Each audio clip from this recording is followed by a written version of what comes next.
Okay, today I wanted to share some of my old school makeup favorites, products that I've loved for years. I've been repurchasing a lot of these products since 2016, 2017, and some of them maybe even a little bit before that. A couple of these have been around since the beginning of my YouTube channel, and I use them all the time. I love them. Even in 2024, when there are so many makeup products out there, so many amazing formulas, these products have truly stood the test of time. I think I did a video like this last year on like old makeup I still love, and a lot of these products just they really do compete with new products that are launching every single week. The inspiration behind this video is the fact that Urban Decay brought back the original Naked palette. This launched in 2010. I don't think I actually bought mine until maybe like 2011, maybe 2012. I was a little bit late to the game, but it was one of my first high-end eyeshadow palettes, and they said this is a newer updated formula, so I'm curious to try this out. It looks the exact same. I actually haven't had this palette in my collection in years. I decluttered mine a few years ago because it was getting pretty old, but I do feel like this has a special place in my heart just because it was one of my first eyeshadow palettes. So I'm excited to try it out and also use a couple of my old school favorites, things that I've loved for years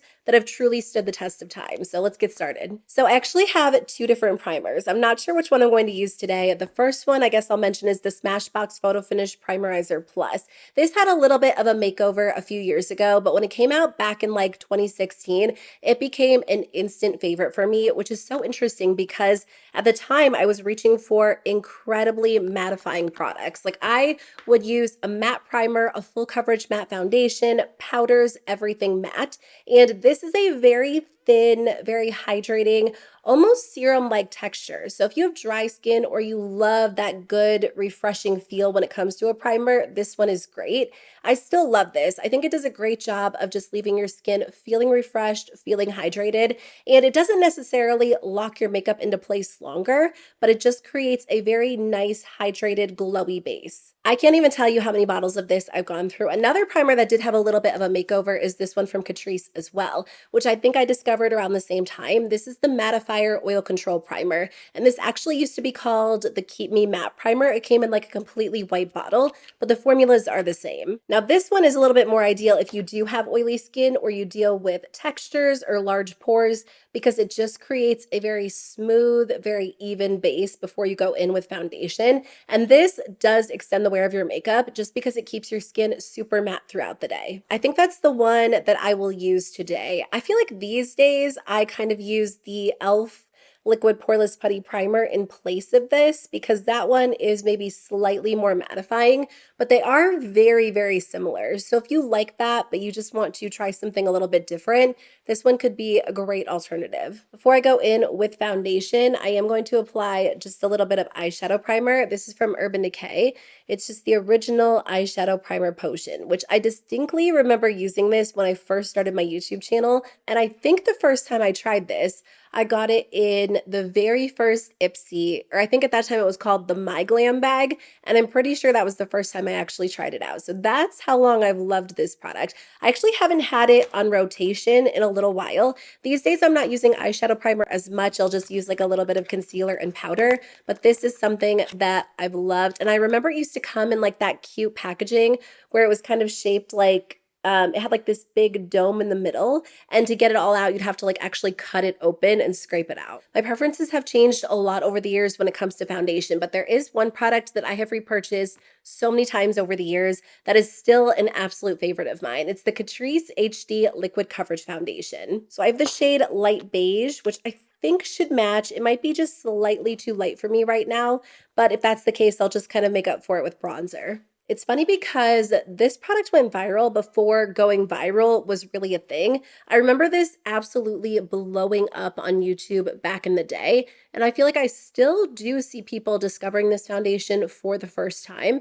It is such a gorgeous formula, and it was really popular back when like very full coverage, very matte foundations were having a moment. And even though that isn't really like the preferred formula for a lot of people these days, I definitely think this is almost more of a modern formula when it comes to that type of foundation.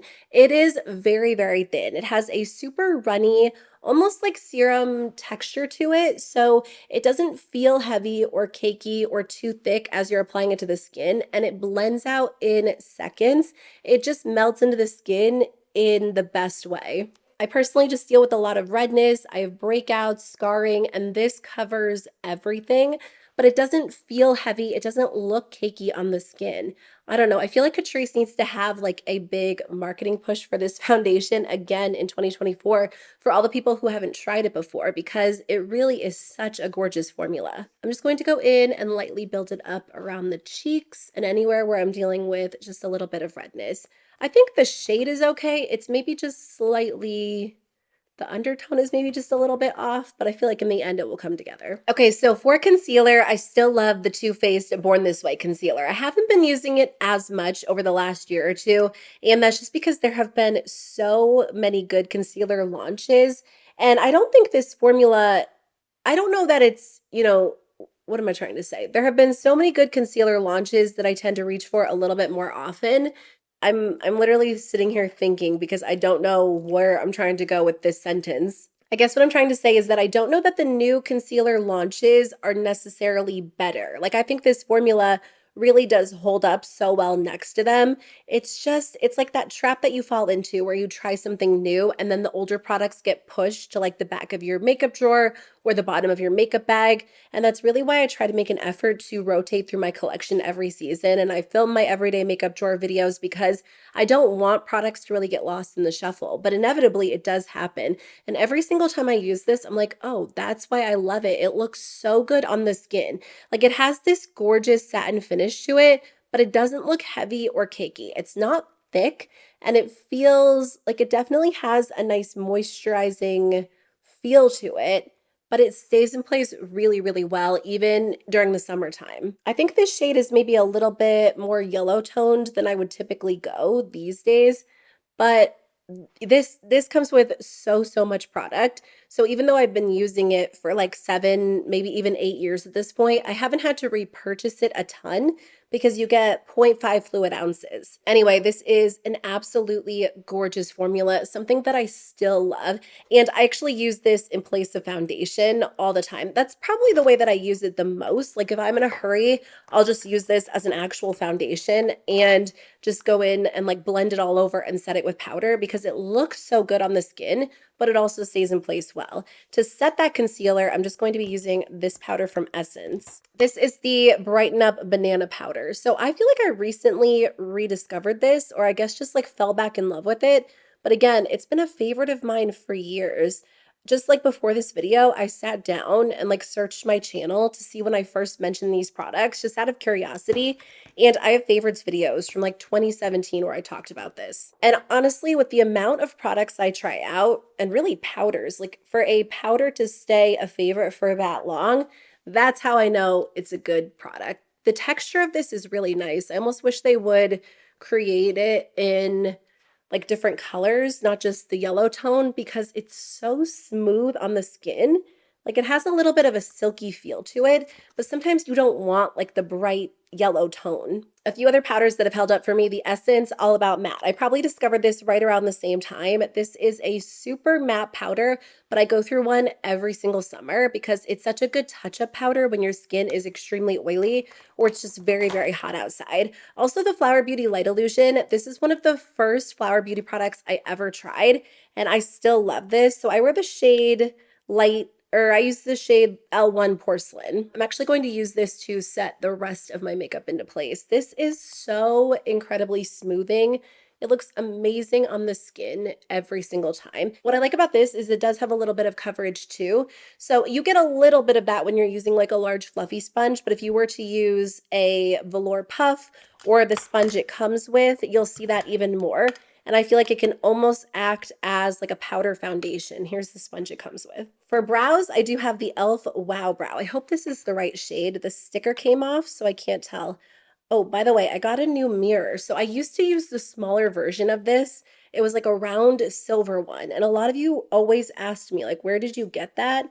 And I kept telling you, like, I'm not sure because I actually got it in a PR package. So anyway, one day I Googled it because I swear it's like one of the most asked questions and I tried to find it. It's actually on Amazon for only a few dollars.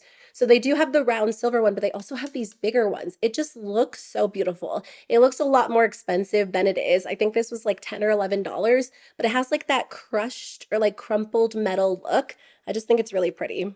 Okay, the e.l.f. Wow Brow. This is so good. This is actually something I did kind of forget about, to be honest, until I sat down to film this video, because I use the NYX Thick It Stick It, which is very, very similar. They're both tinted brow gels that have fibers in them, so they're going to give your brows more of like a full appearance. But again, because I like the NYX one so much, I feel like I just kind of I wasn't using this one for a while. But what I like about this compared to NYX is the fact that it has like this tiny brush, so it's easier to create, or it's easier to fill your brows in if they're a little bit thinner like mine. I want to say this is the dark brown shade, but it's a little bit cooler toned than I remember. I think the dark brown shade has like a little bit more red to it. So I'll figure out the exact shade and put it in the description box below for you. But ooh, I'm excited to I'm excited that I use this today so I can put it back in my rotation. Okay, once that dries, I'm just going to fill my brows in with a little bit of the NYX Micro Brow Pen, just to kind of, fill in any sparse areas, which I have loved for years, but not as long as most of these products. So I'll just kind of speed through that part, and then I'll move on to eyeshadow. Okay, it is time for the Naked palette. I'm just like weirdly excited to try this. I didn't think I would be as excited, but it just kind of brings back old school memories. My favorite shadow of all time was Half Baked, and I still love that tone. In fact, I loved like the middle of this palette, all of the golden shades. And then there was a look that I did fairly often using these two.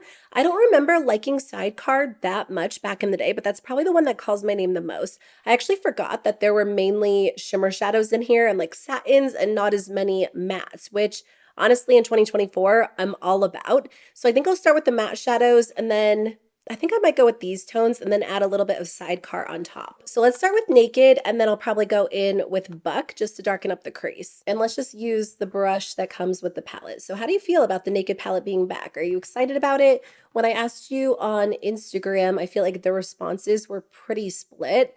Some people were like, I honestly don't care about that at all. And then other people were like, I'm excited to get my hands back on it. Mine was old or expired. I want to repurchase it. Or if you're someone who just kind of feels nostalgic about makeup, I feel like it just brought back some happy memories. So I did like the Naked palette back in the day, but I do think I ended up using Naked 2 a little bit more than Naked 1. And then when Naked 3 came out, I was the most excited just because it had a lot of beautiful pink tones in it. So as much as I enjoyed Naked 1, and it just kind of reminds me of like getting back into makeup, out of the three original ones, it was probably my least used. Not to say that I didn't use it, because I did. And again, because that was like when I was first getting into makeup, I think I really didn't have much of a clue as to how I could use it and get the most out of it. So I'm just kind of excited to play with it again. I'm just going to take a little bit of the shade Virgin, which is like that soft, just like very slight satin, not matte shadow, but like highlight shadow, and just place that all over the brow bone. Okay, I'll do the other eye off camera just to save some time. Okay, I'm going to go in with the shade Buck just to darken things up. Honestly, that took like 2 seconds to blend out. It's hard for me to say if this is the same formula or if it is more of an updated formula, because it's been so long since I've used this palette. It's been years at this point. So what I can say is that it does perform like you would expect a Naked palette to perform. The reason why I've always been a fan of the Naked palettes, even though they haven't been the most popular in the recent years, especially like their colorful versions like Naked Wild West, or what was the purple one? The purple one was one of my favorites too. But the reason why I always enjoyed them is because I've found them to be a very easy way to incorporate color. Obviously, this one is more of like a true neutral palette with a few kind of toned down pops of color with like those blues. But some of their later Naked palette launches had a lot of colorful tones. The Naked formula, in my opinion, has just been like a very easy, beginner-friendly, effortless formula that does blend out well. It's not always the most pigmented, but it is very easy to use. It's very approachable. It tends to be more of a buildable formula, so you can start off soft and then just gradually build it up. I haven't found any of the palettes to be overly pigmented, which some people do like, some people don't. It just depends on personal preference. But I feel like it is a formula that a lot of people use every single day if they're not someone who switches up their makeup a lot, because it's easy to work with. I'm tempted to play with the gold shades, but I really want to use Sidecar, and I feel like Sidecar would go well with these two. So I'm going to take this shade, which is Hustle, in the outer corner, and then toast it all over the lid and top it off with Sidecar. I think this has more pigment than I remember. I was going to say, I think Hustle is more of like a satin shadow, and I would use it in the outer corner. These days, I tend to prefer a matte in the outer corner, but I don't remember Hustle having quite that much pigment. So I'm just going to kind of blend it in the outer corner and then up into the crease. I'm not worried about being too precise. I just want a little bit of depth because I'm going to go over everything with Toasted and Sidecar anyway. I don't know. I feel like I remember it being a little more pink toned, but again, I'm probably not the best person to say that because it's been so long since I've used this. It's going on easily. It really is. It's so weird using this palette, and I don't know why. Like that sounds dramatic. I am never nostalgic about makeup. In fact, I don't really get nostalgic about a lot of things unless it has to do with my kids. I feel like becoming a mom has made me a little bit more of a nostalgic person. But when it comes to makeup, I'm like, oh yeah, I remember those makeup products. But this one, for some reason, really does bring back all the memories. I'm going to clean this up right here. I didn't want so much of like a smoky look in the inner part. I was just kind of blending haphazardly, but it's going on really easily. So I was doing makeup for my cousin's wedding this past weekend. Oh my gosh, you guys, she is so stunning. Like, she is the type of person that looks amazing makeup free, but she also looks gorgeous with like a full face of makeup as well. Like, she can pull off both. I didn't get any like super close up photos of her makeup. My sister is a photographer and she actually shot the wedding, so I'm sure I'll see some soon. But you guys, it poured on her wedding day. Like during the middle of the ceremony, it was kind of like drizzling, and they live in North Carolina. All of a sudden, like torrential downpours, and they just went through with it. But her makeup did not move. I was honestly shocked when I saw her afterwards. Like she didn't even touch it up, and it looked perfect. And I swear it was the one size setting spray. I doused her face in that because I thought it was going to be hot. It was like 95 degrees, over 100 with like the heat index. That wasn't obviously what she had to worry about. It was the torrential downpours, but even still, like her makeup stayed in place so well and it looked amazing. I did all the bridesmaids too. I think some of them did touch up their makeup, but I'm telling you, that setting spray locks your makeup in so well. So if you're getting married and it's hot or it's humid or you're anticipating rain, that is the one to use. I'm going to go in with Toasted all over the lid. So anyway, I don't remember, why was I telling you that story? Oh, I was doing the wedding makeup this weekend. And anyway, people were asking me like, how'd you get started on YouTube? And I don't know, like I feel like I don't get to explain that as much these days because it's kind of more of a norm for people to be on social media as their job. But I was just kind of talking about how like I got into makeup and I started my channel and I discovered the beauty community back in like 2011 and it just brought back all the memories. And I'm just so thankful that this is my job. Even now, like in 2024, I never expected it to be my job. And that is the craziest part. Like I always tell people, I basically just fell into it. And I never had like this crazy, intense, explosive growth. And that's not really what I ever really wanted on YouTube. I just always loved the beauty community and the fact that there were people who just enjoyed talking about makeup. And yeah, I still feel that way. And I just feel lucky every single day that I get to do something I love. Our toddler's going through this phase right now where he's asking everyone and like he's asking us what everyone does for work. I'm just going to take the shade Sidecar. And I think he gets a little confused because my husband and I, like we both work from home. Our office space is downstairs, like it's not in our main living area. So we're always like, oh, mommy's going to go work or daddy's going to go work. So he's on this kick asking like where everyone works. Like, what does Grammy do for work? What does Pa do for work? So anyway, I just like what I do doesn't really feel like work to me and it doesn't feel like work to him because I get to be at home. Same with my husband. He works from home too. So obviously like there are challenges to working from home when you have kids, but I also just feel so lucky every single day that I get to be home and have a little bit more of a flexible schedule, but also just do something I love. So, anyway, random, but I've just been thinking about that lately. And I feel like this palette kind of brings back all of those memories from when I was working jobs I hated right out of college. And like I would come home every single night crying. One of my very first jobs out of college, I was working in health insurance. It was just such a sad, sad job because I wanted to help people so, so badly, but I just couldn't have the time. And I would literally come home from work every single night and cry myself to sleep, cry on the way home. Every single morning as I was getting ready, I would cry. And I just, I kept the job for a little while because I needed a job. We were newly married. I was out of college. I was just telling myself, like, it will get better. I'm just taking that shade Buck on the lower lash line. And eventually, I quit that job. I got a few other jobs that I liked a lot better. But I never forget that. Like, I never forget working a job that I absolutely hated, that just created so much anxiety that I would cry myself to sleep. I would cry the second I woke up, and I get to wake up and do something I love. And I'll never take it for granted. Okay, let me clean this up a little bit, add some liquid liner, and I'll be right back. I'm just going back in with the shade Virgin as the brow bone highlight. And I guess maybe I'll use that as my inner corner highlight too.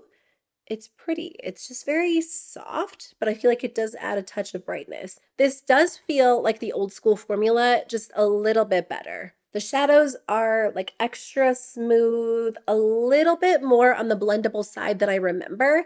And I do think they have just like a touch more pigment, but it's really not a significantly different formula at all. It does feel a little bit updated, but that could be that my skills have improved a little bit since 2011, or, I haven't used the palette in a while, but I'm really happy with this look. I think it looks gorgeous. For liquid liner, I just used Urban Decay, and then I do have a little bit of nude liner on my waterline from ColourPop in the shade Honeydude. For mascara, I am going to use the Essence Lash Princess, which is definitely my oldest favorite. The False Lash Effect is the one that I've been using the longest, but I think today I might use the Curl and Volume Mascara just because this one kind of lifts the lashes just a little bit better. It adds a good amount of volume. And then I might go in with the False Lash Effect as like the final coat just to make them extra long. Again, I cannot even begin to tell you how many Lash Princess mascaras I have repurchased over the years. I was on a False Lash Effect kick for many, many years, and then they came out with this one most recently. I mean, it was definitely years ago. I can't remember exactly what year it was, but I do like this one just a little bit better because I feel like you get drama, but you also get like that extra added volume you don't always get from the False Lash Effect mascara. So this one's great on its own because it also lifts and it does curl the lashes, but they're also nice to use together because I feel like this one gives you the curl and volume and the other one gives you that extra added length. Okay, so this is what the Lash Princess Curl and Volume looks like on its own. Once it has a second to dry, I think I will go in with a little bit of the False Lash Effect mascara just on like the very outer edges, just to add a little bit of extra added length. It's just going to take a second to dry though because this is a pretty new bottle, so it's still very, very wet. So let's give that a second, and in the meantime, I will apply bronzer. So I actually have two bronzers I thought I would talk about. The first one is the Milani Baked Bronzer. This is a very natural, very gorgeous bronzer. It's a little bit luminous, so I feel like it's great if you want more of a glow to the skin. I've loved this one for years, but e.l.f. just brought back the Primer Infused Bronzer, which is my absolute favorite. I actually already broke mine. I remember saying I wasn't sure if the packaging was going to hold up, and I traveled with it, and it did break. I will say I'm not the most gentle with my makeup products. I feel like I tend to be, like, if they are my favorites, I'm just not careless, but just a little bit rough. So, you might be fine if you get this bronzer. The packaging's a little cheap, but honestly, I can overlook it because the formula is so stunning. This is the most gorgeous powder bronzer. It just melts into the skin.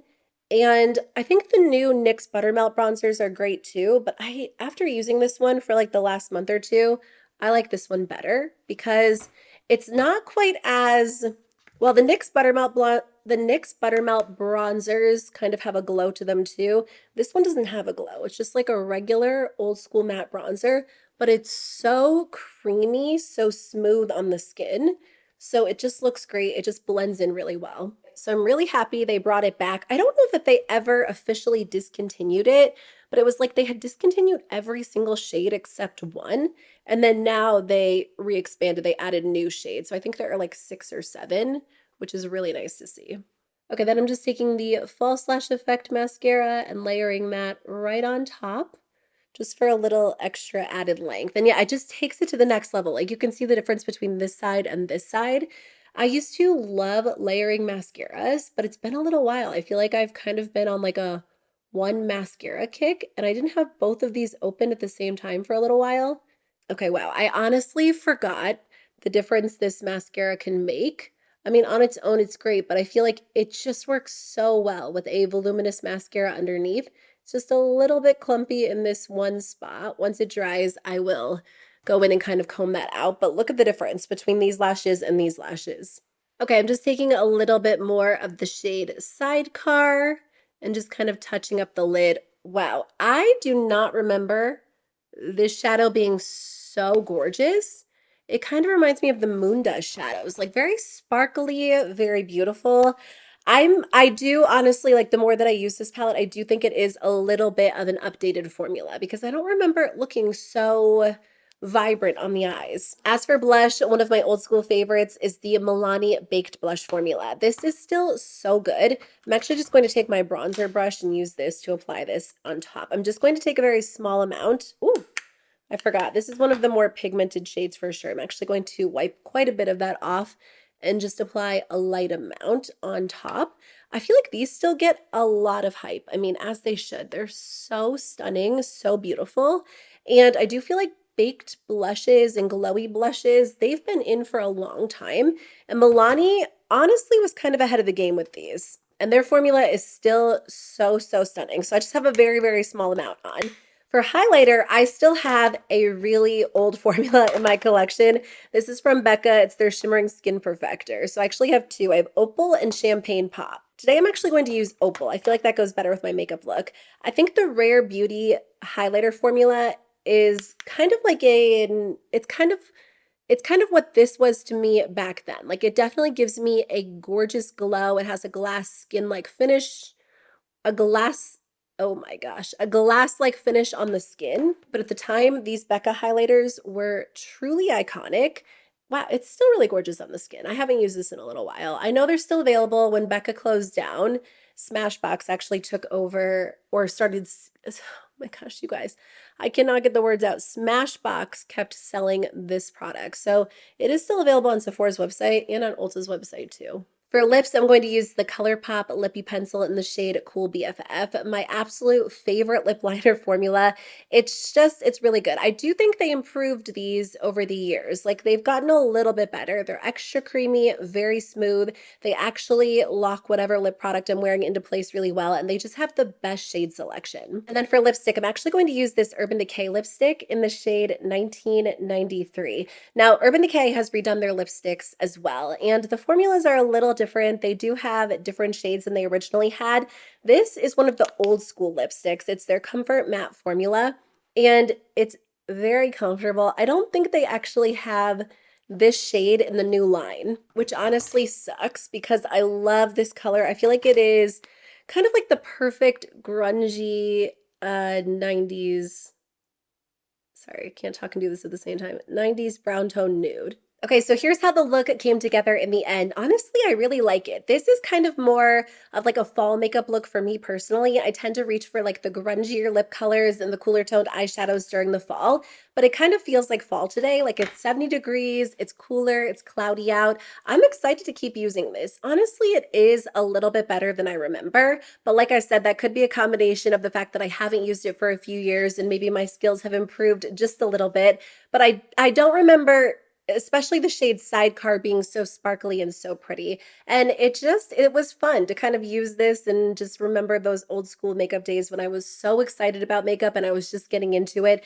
And honestly, there is a lot of me that still feels that way, but I think it's kind of fun they brought it back. Let me know what you think about this. I hope you enjoyed today's video. Thanks for hanging out with me as I used some of my old school favorites. I really appreciate it. I hope you guys enjoyed today's video. Let me know in the comments below your old school favorites, like the products you tried years and years ago for the first time that have held up, that have stood the test of time, that you still reach for. I would love to hear from you, and I'll see you very soon with a new video. Bye.